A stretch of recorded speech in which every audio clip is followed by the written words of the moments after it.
For many thousands of people here today, this will be an hour of decision. You will never be the same today.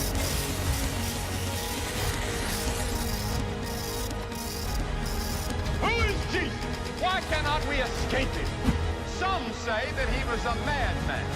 And yet 2,000 years later, an entire generation is talking about Jesus Christ. Is he just a revolutionary hero, or is he something more?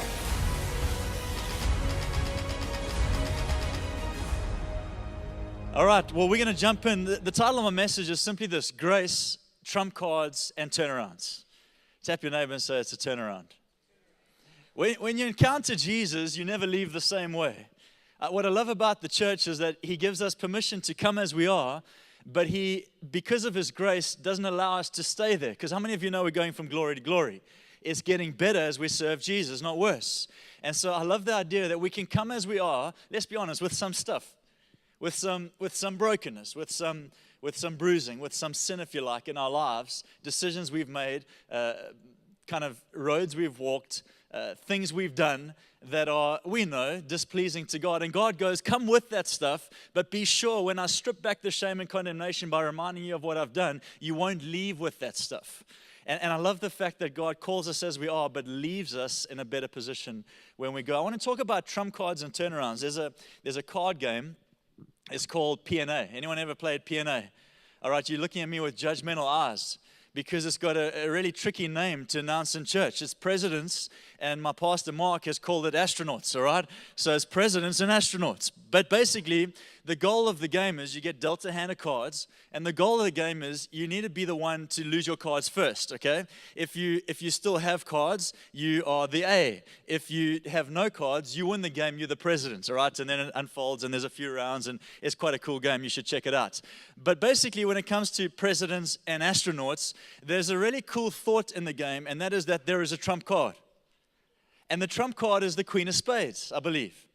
And is that right? And the Queen of Spades holds the power to change the game. Now, I'm not going to go into the detail of the game. You probably played it before I have at your lunch break and slapped it on the table, and I've seen it all done before. But what I want to say to you is that if you hold the Queen of Spades, you hold the trump card. And if you hold the trump card, you almost dictate the game. It's a pretty cool thought that possibly when it comes to the Christian walk, when you get grace, it doesn't matter what kind of hand you've been dealt. It doesn't matter what home you grew up in. It doesn't matter how many business failures you've had. It doesn't matter how many children have walked out of your home because of your style of parenting. It doesn't matter what hand you've been dealt. When you get grace, you hold a trump card and you kind of dictate the game. It kind of like it falls in your hands. You have the power to change the outcome, regardless of the hand of cards you've been dealt. Tap your neighbor and say, it's in you. It's in you.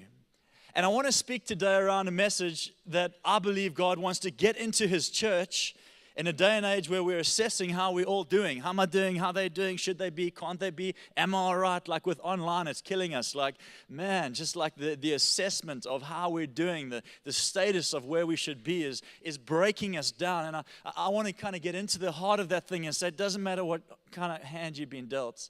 You have the trump card, which is grace in Jesus. And that's what happens in John chapter 8. In fact, some Bible translations, if you read your Bible in the Pages version, in other words, not digitally, it'll say under John, just before it'll say, the following section was left out of previous manuscripts, which is the story I've just read of an adulterous woman brought to Jesus. And you kind of ask yourself, why?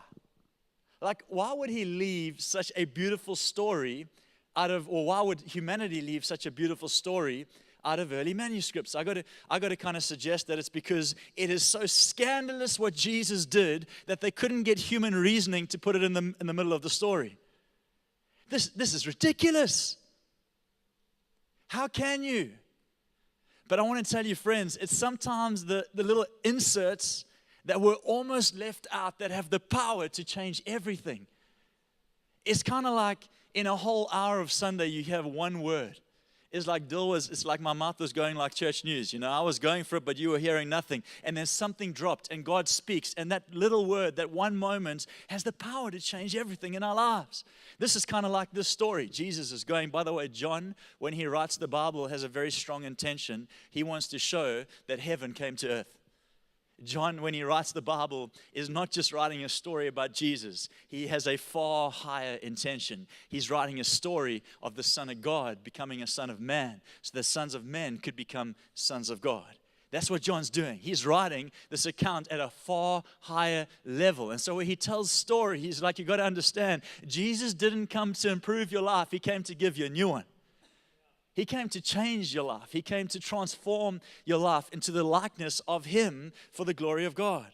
I love this. And so this series has been the good news. What makes the good news so good? Well, this story has got to be at the center of what this good news is all about. And so let's jump into a few ideas from John chapter 8. I think there are 3 key thoughts in the story that God wants to speak to us on today. The first is the trap. The second is the trump card. The third is the turnaround. Let's talk about the trap for just a moment. This is what they said. Now Moses in the law commanded us that such should be stoned. So what's happening is, here's a bit of a context for the story, all right? There's a woman who's been caught in the act of adultery. In many ways, she's been caught sinning, all right? But in Jewish law, it would allow for someone who's caught in adultery, for both caught in adultery, not just the woman, that's the irony of the story, it would mean that both are to be stoned. It was law, it was custom. If you're caught in adultery, you break the commandment, we stone you, okay? Thank God that still doesn't apply in 2019, all right? But what I want to say is that the woman was brought alone. This is interesting. Why was the woman brought alone? Well, because in that day and age, women were not really recognized in society as having much value. Now, it's not to say they had no value. For sure they did. But a lot of their value, get this, was ascribed to the man that they were with. In other words, for a woman to be alone was a very vulnerable place. And so it was likely that she would lean into relationships with men because that is often where value would be given. And so she would find herself comforted, secure, but also have a sense of value in society. And so it wasn't uncommon for women to pursue relationships so that they could be celebrated as valuable. Bit of context. So when we read the story of the adulterous woman, because here's what's happening. We've got people sitting in the church who are like, it's crazy, man. There's some people out there that are sinning that God really loves. No, it's good for you too, because you're still doing what God doesn't love, all right? And that's why this story is good. We all, at some stage, have fallen short of the glory of God and continue to do so, but by His grace have been set free. So when we read of an adulterous woman, I want you to just put your name there just to make the story worthwhile. All right? Because we write her off as someone that has really kind of wrecked society, but she was just trying to get along. She was possibly just trying to give some value to her existence. She had been forgotten, she had been laughed off, she had been abused, and now she was being abused again, and these men were accusing her.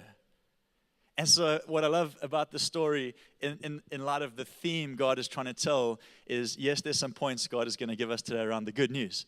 But what I love about the story is this is a picture of a man rescuing a woman. Men, your greatest privilege is to redeem what's been broken with words in your wives and in your daughters. It's to redeem it. It's not to control it. It's not to kind of dominate it. Our privilege is that of Jesus, which is to redeem the brokenness of the lady in the story. But it's even bigger than that. This is a picture not of a man and a woman, but of Jesus and His church. And the privilege of Jesus is to redeem the brokenness and shame in His church.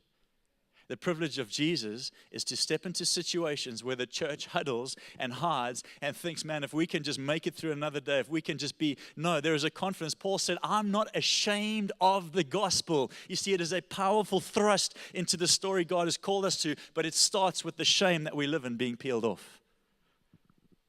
The turnaround, so when they come, now knowing the context, they bring her to Jesus, the trap, And they say, now, in the law, Moses commanded us to stone her, but what do you say? They said this, testing him, that they may have something to accuse him of. See, here's what's going on. They know that Jesus was a religious leader. He was a rabbi of Jewish law, all right? And so religious leaders or rabbis would enforce the law or teach the law. So men who understand the law well come to Jesus with a situation that is outside of normal life, and they test him on what he should be teaching. Here's how they're trying to trap him. If Jesus says, all right, stone her, then it overrules the kindness of the ministry that he's been living in. So they're like, we got you there. If Jesus says, don't stone her, set her free, then they're like, you're breaking the law. So they got him there. So I want you to watch the genius of Jesus as he is kind of lured into what they think is a trap. They said this testing him so they might have something of which to accuse him. By the way, in the story, they're the accusers, he's the advocate. In the story of our lives, the devil is always the accuser, Jesus is always the advocate. He stands for us.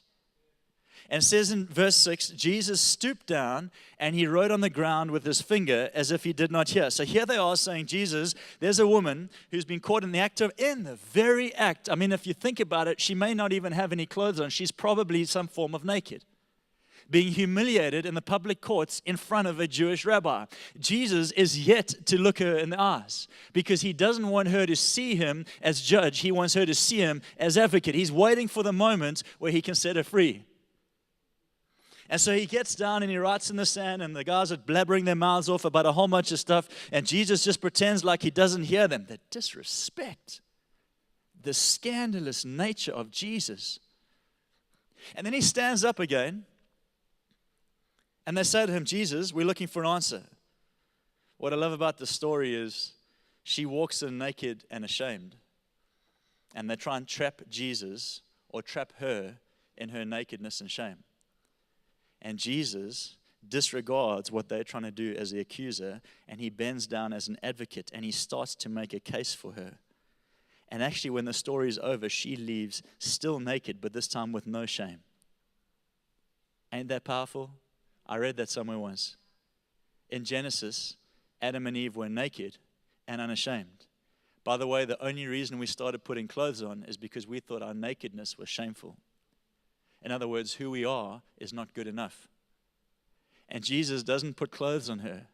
She doesn't need to be hidden. Although there may have been a moment, I don't know the full extent of the story. What he does is he removes the shame of her nakedness so that she could live a life of dignity. This is a story of Jesus redeeming a church. This is a story of religious leaders coming in saying, these people can't. I can't believe they are in Link Church. Can I get two volunteers here quickly? Stevie, you and Sim, come and help me over here. Give it up for Stevie and Sim. They're getting married at the end of the year. I want to give you a picture just quickly of what Jesus as an advocate means for you and I. Why this story? Why it's good news, all right? And so, Sim, because you're the better half, I would like you to be Jesus in the story. You stand over here, maybe just on that point over there. And Stevie, I'd like you to stand at the back there by the stage. And I'm going to be, in some ways, the adulterous woman, but like I said, put your name in the story, all right? I've made a few mistakes in my life. And now there's a moment where I'm trying to assess where do I fit in. And John 8 was almost left out, but it wasn't, because this picture is scandalous, all right? And so, Stevie, what I want you to do is, and never do this again for the rest of your life because it will not work out for you in your marriage, but what I want you to do is I want you to accuse Sim, all right, of leaving her clothes out of the wash box, of putting the toothpaste in the wrong place. I want you to come at her. Look angry. I want you to look angry, Stevie, even now. I want you to look cross. She can't see you, my friend. She doesn't even know what you're doing. So I'm going to need a new volunteer. He's so scared of getting married, he can't even You just like Jesus. We're subbing Stevie out. We need a new. No, I'm joking. Look angry. Look angry.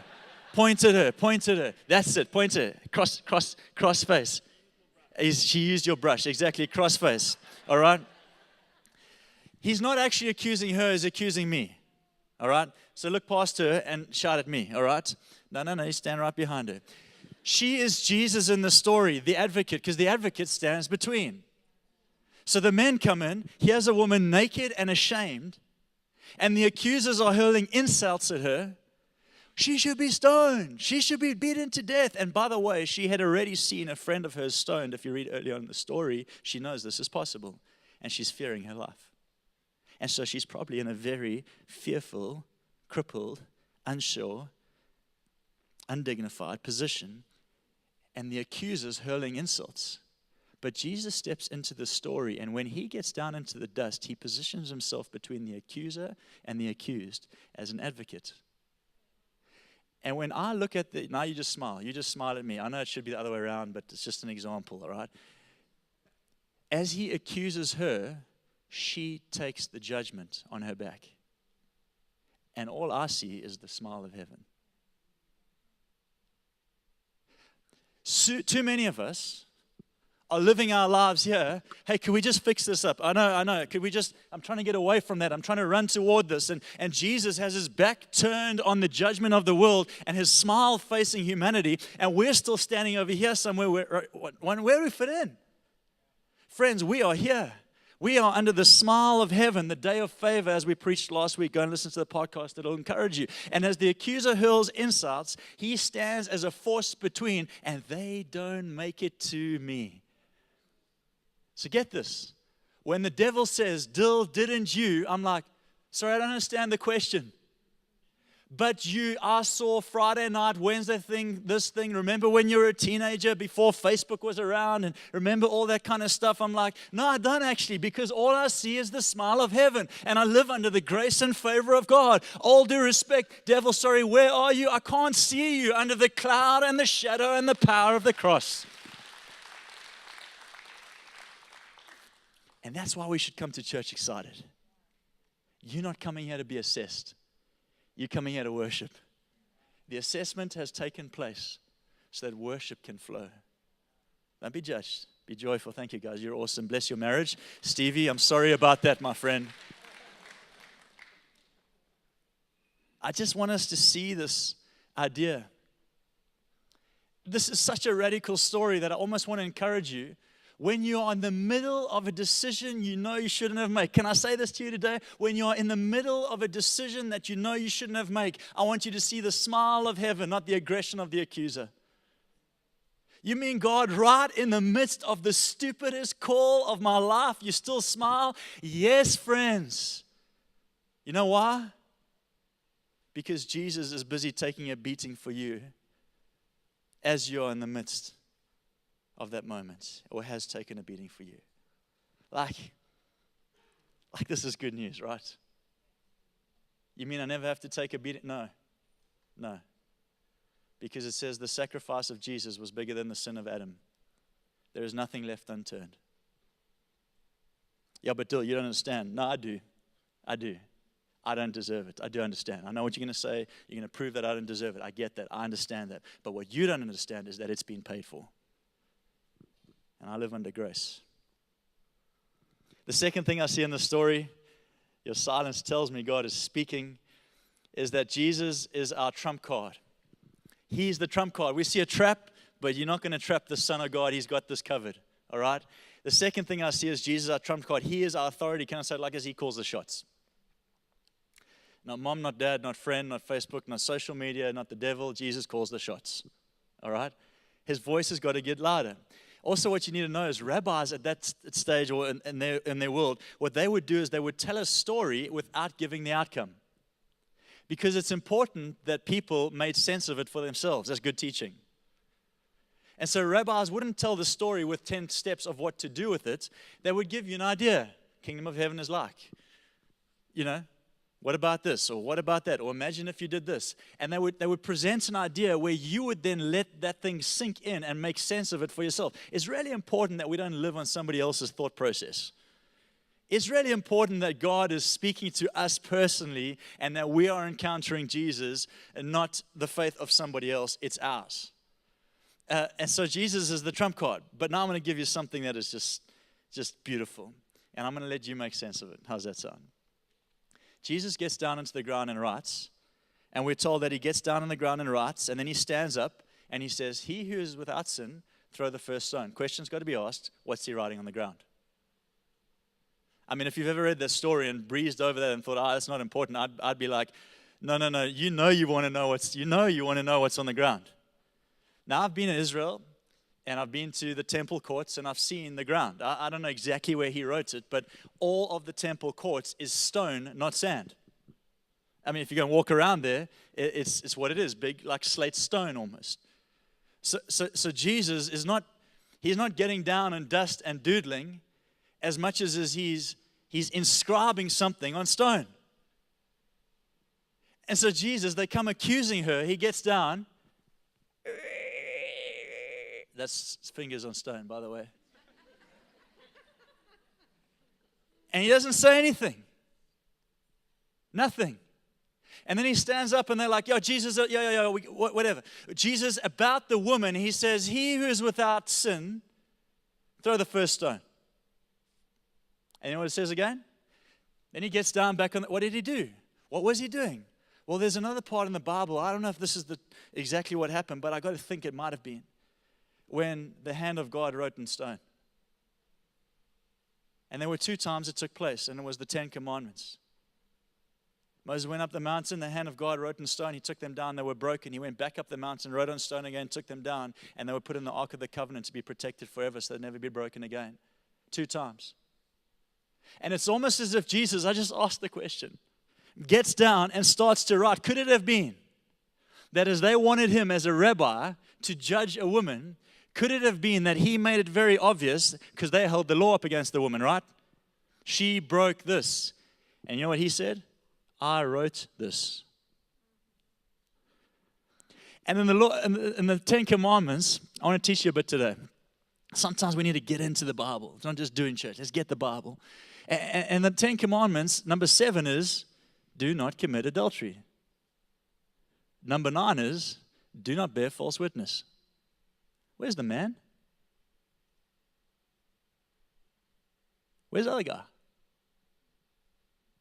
Only half of what you're suggesting is in front of me. There's false witness. So number 7 is, don't commit adultery. And they're like, exactly, Jesus, that's why we want you to do. And he says, well, he is without sin, throw the first stone. Maybe he wrote number 8 to 9 then. Finished it up. And you know what happens? The Bible says they began to drop their rocks. Listen, friends, we're not talking about pebbles here. We're talking about bone-crushing rocks. This was a violent moment turned around to the glory of God. They began to drop their rocks, and from oldest to youngest, they just kind of quietly left the room in case he used it against them too, but he wouldn't. Someone once said it like this: they would, but they could not. Jesus could, but he would not. What if Jesus wrote down the 10 Commandments as a reminder, this will break anybody? In fact, the Bible tells us at points that the law brings us to brokenness so that grace may encounter us. What if Jesus was letting them know, it doesn't matter what any of you ever do, you will break these at some stage. So if you've got stones, throw them if you've got no sin. And yet he was the one without sin. He was the fulfillment of the law, and yet he chose not to exercise it against us. He took our judgment. He was perfect, and yet he chose to leverage himself so that we could have his power. I love it as someone once said, Jesus is the great leveler. He's the great leveler. Oh, really? You've read that many scriptures? You've done that many good things? What about the other guy that ran away, that just came back? He arrived in church for the first time today. He heard grace for the first time, put his hand up. Yeah, but he's got a little road to go. I agree. Spirituality is a journey, but grace saves the worst of us. It's like, I want you to get, this is good news, friends. I wonder like how many of us have held rocks in our hands. I want to drop it, because it's not worth carrying something that I wasn't born to carry. Jesus carried that. He carried judgment. He carried the penalty. He carried the punishment of sin so we could live in freedom.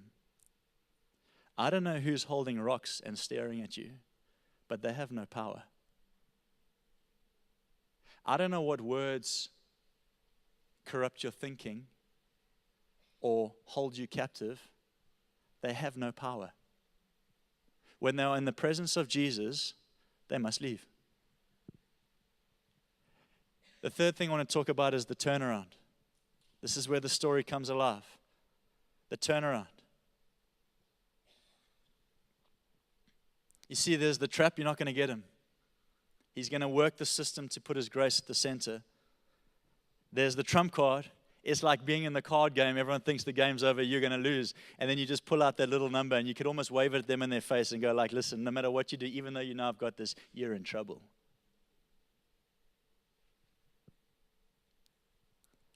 And the third thing we see is the turnaround. The story tells us, I'm going to read it again because this is so powerful. Those who heard it, verse 9, being convicted of their conscience, went out one by one, beginning with the oldest and then to the youngest, and then the last. And Jesus was left alone, and the woman was standing in his midst. Jesus wants a moment with you. And in verse 10 it says, when Jesus had raised himself up for the second time now, when he had raised himself up and saw no one but the woman, he said to her, woman, where are your accusers? Has no one condemned you? I want to tell you, friends, condemnation kills. The thought that you owe something to God will kill you until you realize that God paid the price for everything you'll ever do for him, to him. It will destroy you to think that there's still something you need to do for God. And so he gets up, he says, no one condemned you? And she says, no one, Lord. First time she's mentioned the word Lord. She has an encounter with Jesus. Listen to this. Not by studying the scriptures, not by going to church, by having shame peeled off her back. I think the world out there is desperately in need of Jesus. We can all agree we were all there at one stage. And the trigger point is not what they need to know. It's to peel back the shame that they live under. You are not judged according to your decisions. You are not judged according to your sin. You are not judged according to the shame. You are seeing the smile of heaven, and he was the judge, the advocate between that and you. He paid the price so that you could live in freedom. May we be a church that goes after, someone once said, is our gospel big enough for everyone? I want to be that church. And so let's talk about the turnaround. Grace is supply, law is demand. When you live according to what you do for God, it demands things from you. When you live according to what God has done for you, it supplies the power you need.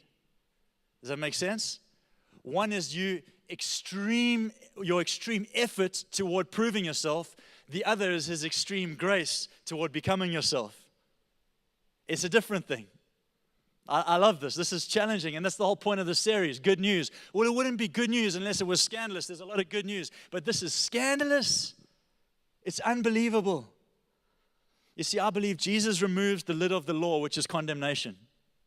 He takes it off. And this is empowering her to live a life free of sin, because his words to her are, well, then neither do I. Go and sin no more. What is he saying to her? He's saying, woman, not only have I paid the penalty of your sin, but I have stripped its power. What was sin's power? The law. Okay, you're not sure about that. Let me read it to you in Romans chapter 8, verse 3 and 4. I'm just so excited about this church. We've got to get this. It says this, Romans 8, verse 3. For what the law was powerless to do because it was weakened by the flesh, God did by sending his own son in the likeness of sinful flesh. He became the punishment for us to be a sin offering, so he condemned sin in the flesh. Listen to this, verse 4. In order that the righteous requirement of the law, which is our right standing with God, may be fully met in us, who do not live anymore according to the flesh. The law lid has been lifted off, but according to the Spirit, only grace remains. John Maxwell has John Maxwell, leadership guru? He has a law called the law of the lid, which is kind of like you always reach some capacity and then you got to break through it and blah, blah, blah. But what I love about the law of the lid, when I read the gospel, it's not the law of the lid, it's the lid of the law. You see, the lid is the law. The lid is you trying to do your best for God. Grace is God's best flowing in you. Amen. One person's excited today. You see, I want to tell you, church, God is not constantly checking on your behavior. I think that would be exhausting for Him. God is challenging your belief. I'm not going to check on your behavior because guess what? Sin produces its own destruction. God doesn't need to punish sin. Sin produces its own punishment. How many of you know that to be the case? Someone once said, sin leads you further than you want to go, keeps you longer than you want to stay, and costs you more than you want to pay. Sin in itself will punish us. And so God doesn't deal with the behavior that leads towards sin. It has its own dealings. God deals with the belief that leads us toward grace because that's where the power lies. And He looks at the lady and He says, all right, lady, now that everyone else has left and it's just you and I don't condemn you either. That comes first, by the way. It has to always come first. No condemnation, a life of no sin. You can't preach no sin and expect people to live without condemnation. It's not going to work. You have to say no condemnation, no shame. None of what you do toward God or against God or inflict toward God is ever going to be held against you again. No condemnation. Oh, by the way, that should empower you not to sin. I want you to see that the good news is not just Jesus paying the penalty for sin, which is what we deserved. It's Him stripping the power of sin, which is us thinking that we can work our way out of it. He strips that. Let me speak to a few people in the room just for a moment. You live under condemnation. People have said things they expect of you. You've ranked yourself against others, maybe Christians, maybe even people in the room, maybe your spouse. You've put yourself in a hierarchical system, trying to understand, am I doing okay? Aren't I doing okay? Can I just help you with something today? All that stuff be gone in Jesus' name. Just take it off. Just take it off. Just lose it. Let it fall to the ground like it was never worth anything. And let the grace of God stir something in your heart. I know people expect more of you, but grace calls more from you. I'll finish with a story, kind of funny story. I've been training for a triathlon. I know it doesn't look like it, because I'm born for the short haul, but I've been running a little bit, and I'm kind of getting into it. So I'm reading articles. I'm a passionate guy, so give me a bone, I eat the whole thing basically, and so I've been chewing up articles. How do you run faster? How do you run like this? How do you run like I want to kind of win, And anyway, so I've been reading articles about how to win my first triathlon at 36. Praise Jesus for grace. Anyway. And one article was talking about the efficiency of running. Running has an efficiency. I didn't know that. I thought you just go hammer and tong, right? But there's an efficiency to running. And basically what it's trying to say is, I'm not going to show you really, but I'm just going to give you a little bit of a picture. It's trying to say, if you're running like this and every time your foot's coming down, it's landing in front of you, you're basically putting the brakes on every time your foot comes down. What you're trying to do is when you run is you're trying to get a little bit forward in center of gravity, and you're wanting to have a shorter gait, which is the stride length. You don't want to achieve too much at once, basically. You want to have a shorter gait, and you want your foot to be coming down in position below your hips so that you're moving forward. It's so simple, isn't it? I know, feeling faster.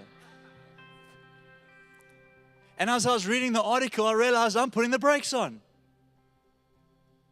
Because I run with what I think is a beautiful stride. It's probably only like 35 centimeters. But I run, and I'm coming down on my heel, and I'm like kind of lifting off my heel, and I just think, man, I'm feeling good out there. And then I read the article, and I see people like in their 60s running with small little steps, and I always think, shame, man, they're obviously not great runners. And then I ran alongside them. And then I went for a run. And as I was doing my big, long strides, there come this little person alone just coming past me. And I was like, that's not fair. It's not fair. You see, they understand the efficiency of how to run. Now, when I read that, I realized our Christian life's a bit like that. We're trying to be the poetry of heaven. I'm quoting all my verses on YouVersion. I'm posting all my things like this. I've been to church 6 times in a 4-week month. Man, I'm praying my prayers aloud on Facebook. I'm absolutely killing it. Every time someone looks at me, I'm like speaking a language that only could have come out of heaven, honestly, because no one makes sense of it on earth. And it's all this kind of weird. I'm striding. And then I hit a brick wall, and everyone's like, what happened to them? They were talking a lot just the other day. Where'd they go? What happened?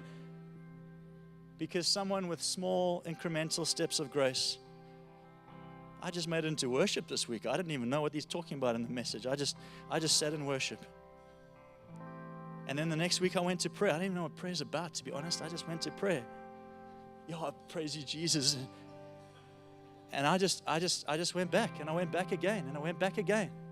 And I went back again, and I went back again, and I went back again. And the person that was striding, where are they? Doesn't matter, because it's the one that takes small incremental steps of grace. You see, this woman, we don't know what she did after that. We don't know the outcome of the story. But what we do know is the power that stopped her moving forward was given to her, or the power that stopped her was gone, and the power she needed was given to her. And I think my hunch is she just took a small step. All right, let me not go back to what I did. And then she took another small step, and she was empowered for another decision and another small step. And her efficiency, the grace of God started to flow in her lives. Listen, friends, don't try and do it all at once. Just take a small step. And so I got a simple question for you. For the good news to thrive in our lives, small steps toward more of grace. You don't have to understand it all. You don't have to make sense of it all. You don't have to compete in people with scripture word puzzles. You just got to make a decision to follow Jesus again. And maybe it's to put down your marriage before. Maybe it's to put down your resource or finances before. Or maybe it's to come to church again. This is your first time. Maybe I'm just going to come again. I don't even know what it means. Just a small step, just a small step, just a small step. But whatever you do, don't live under the condemnation that there's something you should have done. Friends, there's lots we should have done. He paid the price for it all. Stand with me this morning.